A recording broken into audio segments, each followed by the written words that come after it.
Jeg tror, hvis jeg skulle skrive dagbog, så skulle jeg føre en, hvor jeg løj med vilje.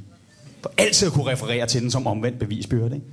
Hvis ens kæreste går amok sådan, du har været sammen med hende receptionist, Anja, til jeres julefrokost. Nej, det har jeg ikke. Prøv at se her, 22.12. er lige kommet hjem fra julefrokost. En pige fra kontoret lagde an på mig.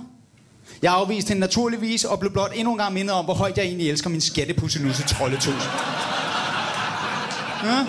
Problemet er, at man har ikke helt overskud til at være så poetisk, når man kommer hjem fra julefrokost med 3,9 promille dårlig samvittighed og fremmed DNA på dillerne.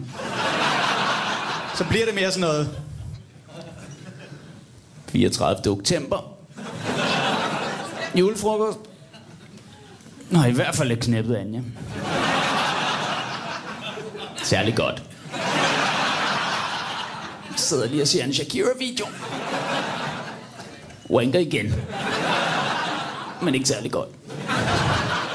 Med en gaffel.